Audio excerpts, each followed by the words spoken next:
Shah, and today I have created hands-free shopping cart.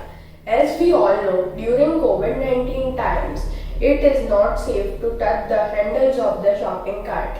So, by using this hands-free shopping cart, many people would be helped and also the disabled.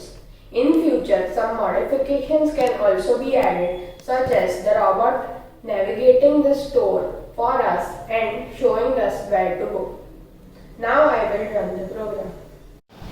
So this robot will follow the IR sensor. So we just have to keep the IR sensor with us and the robot will follow us. To start the program, we just have to press the touch sensor and the robot will start. So when I keep thing and press start, then it will follow. When I go to the next place, it would automatically sense the distance and stop. Then I can place the other things I want to put. Thank you.